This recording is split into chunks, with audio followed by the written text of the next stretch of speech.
As a filmmaker and arts curator with a master's in public health, I've spent the last 15 years primarily working at the United Nations. So I like to say I'm multilingual. I speak UN talk and I speak artist talk. And even though these languages are so very, very different, I'm fluent in both and I can go back and forth between the two with no problem. Now, when I'm working as an artist at the United Nations, I also feel that it sort of satisfies two different parts of my being. When I'm at the UN, I'm learning a lot. Like, I'm in my head. It's a very analytical place, a very intellectual place. I might be, reading UN reports or resolutions, or might be helping to write outcome documents.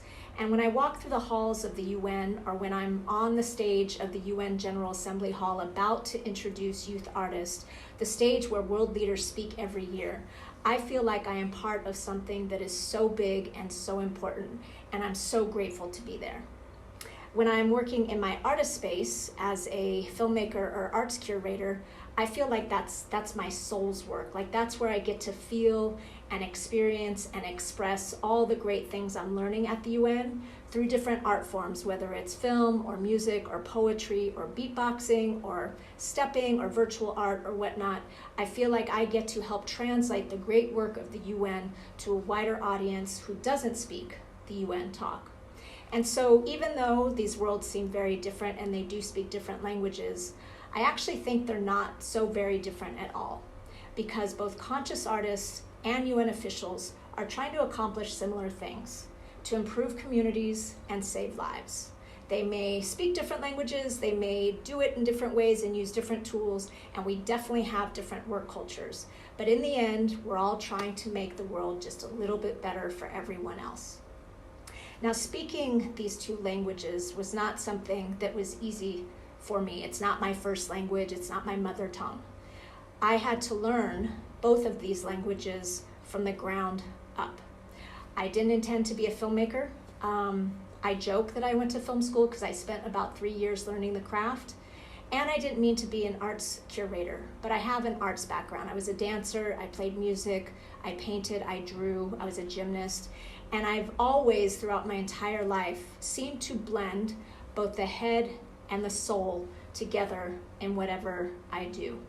And that's why I've been a very big advocate for artists, not all artists, not celebrities, not institutions, museums, not high art, but artists that are conscious artists. They are the artists who are artists of color, or impoverished artists, or artists from low and middle income communities, hip hop artists, youth artists. These are the artists I feel who very much have their feet on the ground. And so these are the artists that I have brought into the UN through my network called Create 2030. And what I realized throughout the years is that it has been very challenging to advocate for artists at the UN. And it's been challenging for a couple of reasons, I think. The UN is very used to statistics and facts and being able to quantify certain things. And the arts is really difficult to do that. How do you quantify, for example, the impact of a painting? How do you quantify the impact of a poetry workshop with young people in war zones? These are things that are not very tangible. You can't quite put your finger on it. And I've had, a long career in bringing these two different worlds together. But it wasn't until 2018 that I actually learned not a new language, but a new dialect. Because what I was exposed to was this term, creative economy. And it was mind-blowing to me. It was another way of talking about the same artists and art forms that I had been talking about, but it was quantifiable. So in November of 2018, I got invited to be a speaker at the first ever World Conference on Creative Economy that was hosted by the government of the Republic of Indonesia. It was held in Bali, and I honestly had no idea how big of a conference this was until I opened up the email with my flight information and I started looking at the seats and I was like, why are they all in this? Oh, they put me in first class, and I never got to fly first class. So this was sort of a big deal for me. When I got there, I was also told that I would be a keynote speaker following the speech by the president, who unfortunately wasn't able to show up, but still. still a big deal. And that I had taken the speaking slot of Mohammed bin Salman because of the controversy surrounding the assassination of the Saudi journalist. So I knew it was a big platform, I knew it was an important space, but I felt like I had finally found my space. I had found my people, and it was a game-changing conference for me. But my message was the same that it has always been. We need more artists in these spaces. We need to give artists a seat at the table. We need to utilize our creative thinking and problem-solving skills with UN policy and program experts so we can help find solutions to our world's greatest problems, like climate change, like gender and racial inequality, like health inequities, and so on and so on. And I was super excited because I stayed involved with the government of Indonesia, and when they came to New York with an interest in writing the first UN resolution on creative economy, I was ecstatic. And in the 74th session of the General Assembly, they actually passed the UN resolution, which did declare 2021 as the International Year of Creative Economy. So I thought, this is my year. I no longer have to fight to argue about the power of arts at the UN, because now there's a whole community saying so. We have academics, we have corporate, private sector, we have government officials, we have UN experts, everybody stating the power of the creative economy. And not only that, but there are actually statistics and facts and quantifiable things that I could use to argue the power of the arts in helping us create a more sustainable world. So statistics might include, the creative economy is considered one of the fastest growing economies in the world. The creative economy has generated $2,250 billion in U.S. revenue. It generates over $27.5 million per year. This is big stuff. And they anticipate that the creative economy is going to become so big because in this age of automation, in this age of artificial intelligence, the one thing you can't automate is creativity. So I was looking forward to this big year. And I was in East Africa making plans to do this big arts envoy tour and doing this whole thing. And I was so, so excited. And then boom, COVID hit and basically said, let's put the artist all the way back at the starting line. And it was a little heartbreaking for me because I did feel this was going to be an opportunity where we did get a seat at the table, where we were going to be invited to big conferences to speak and sit next to all these policymakers and these people making big policies for the creative world. And not only did it kind of set us back, but I actually think COVID-19 really hurt us. And that's because with the onset of COVID-19, there was a plethora of arts contests and calls for art and creative briefs asking the creative community to create artwork for free.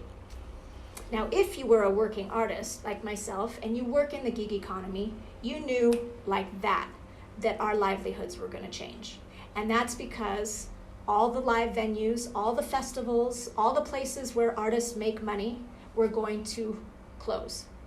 And so luckily for me, I was able to pivot my work pretty easily because I work in the digital space. I edit, I can design, I can program, I can do a lot of stuff on my computer. I didn't need to be in a live venue. I didn't get to go to South by Southwest. I didn't get to run my film festival in Barcelona. I didn't get to speak, as a keynote speaker in London, but I was still able to pivot my work online. So I did some really amazing work. I was able to work with the World Health Organization to create a COVID-19 virtual art gallery where we solicited artwork from artists, but at the same time we're promoting how people can actually purchase or license their work. I was able to curate artist performances and edit a global art showcase for the IFC World Bank Group Sustainability Conference, which was very exciting.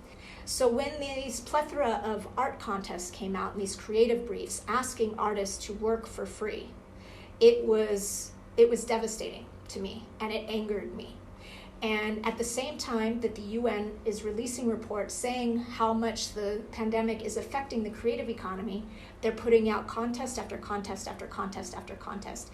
And I get sort of the humanitarian sort of impulse behind it, that we all want to contribute to solving this pandemic together.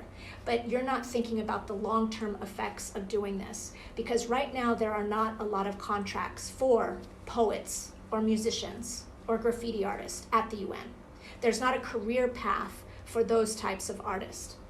Not only that, but these are artists who don't work in the digital fields necessarily. So if they're illustrators, maybe they're graphic designers, but if they're painters, if they're dancers or whatnot, they're not normally earning money from digital content. They're doing live performances.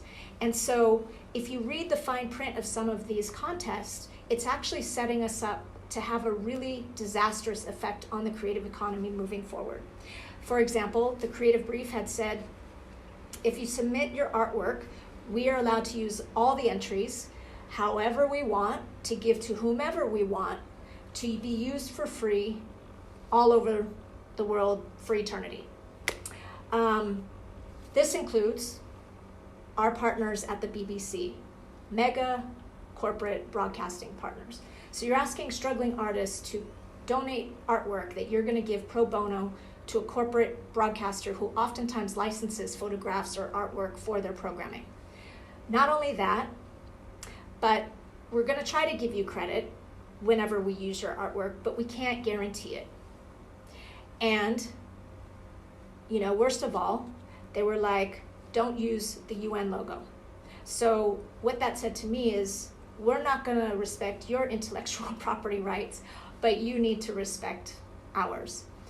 Another contest was a music contest, asking both professional and amateur artists to contribute songs around the theme of child labor. And what they asked is that all the musicians send in their videos, and they would then put it on their channels and upload it, which means that the artists wouldn't even get views on their YouTube channels or their social media channels, that we're building the views of this new initiative. Then they said, we're going to identify 3 winners to get, cash prize, which sounds great. People, want to compete for a cash prize. That's great. And they said, and the winners will also get a professional recording of their songs. But what they don't realize is that, and what they don't offer to give you information about, is who owns the publishing rights for these songs. Because these are how artists make money. These are industry standards. We don't always get money to create the artwork. So then we have to get money on how we distribute it, broadcast it, license it. And what the UN is doing is creating a culture where we don't have those rights. And lastly, I just saw another contest, and this was a comic contest. And basically same sort of thing. As long as you contribute the artwork, we're allowed to use it wherever we want. But this one even said, we're allowed to edit your artwork. And to me, this is mind-blowing. And I'm starting to think, okay, so what is the UN doing? Are they creating a huge library of digital artwork and of artwork that they never have to pay for, they never have to license? And if they do, where are artists going to get money if they're going to work in this sector? It's creating a really bad culture. It's dangerous, it's unethical, and it's killing our industries. And then, like I said, if you're also simultaneously putting out, reports about the impact of the pandemic on the creative economy, you're celebrating the International Year of the Creative Economy, why are these policies and these programs and these contests continuing to be put out? And the answer is that we do not have representation of working artists in the leadership levels of the UN. There is no common strategy to dictate to all the UN agencies how they should be working with artists. And this leads me to my big, great idea we're sharing. In the same way young people needed a youth envoy, the creative economy needs an arts envoy. Because can you imagine if we have, for example, a spokesperson that knows how to speak both UN talk and artist talk, going out into the world and talking to artists in their language, in their culture, in the way that artists maneuver through the world, and inviting them into the UN, teaching them about the Sustainable Development Goals, inspiring them to want to work around sustainability, and likewise to be inside the UN, sitting with the Secretary General and all the people who make decisions at the UN, telling them, no, we can't have these contests. We have to revise the rules and the regulations of how we engage with artists. Can you imagine a UN Arts Envoy's office that creates a UN-wide strategy similar to the Youth 2030 strategy, where it's all UN agencies have the same guidelines and roadmap about how to best engage and ethically engage with artists? Can you imagine having, opportunities for artists to have scholarships, for us to get rid of the tokenism, similar to what the Youth Envoy's office has been able to do, for us to ensure that artists can get paid whenever we're creating new artwork for the UN. Currently, and in a lot of my experiences, I've been asked to curate for free, and I've asked to then have to ask other artists to work for free. So that same young woman who spoke or performed a poem at the UN and got a standing ovation at a high-level ministerial event for youth, peace, and security, she spent about 20 hours reading the report, writing her poem, memorizing her poem, traveling to the UN, traveling back to the UN, and she didn't get paid 1 penny. And she is part of, again, this sort of independent artist world where, we're being forced to work for exposure. And after a while, that's not going to be sustainable. It's not going to work. And so, again, my appeal is, let's create an Arts Envoy's office. Let's have people who know how to work as an artist, live as an artist, look like us, dress like us, talk like us, helping to decide the policies that are coming to affect us. Because policy and program people who have regular jobs, who have regular health insurance, aren't going to be able to create responsible policies for the creative community. Just like we wouldn't ask men to speak on behalf of women, and we wouldn't ask adults to speak on behalf of young people, we should not be asking policy and program people to be speaking on behalf of artists.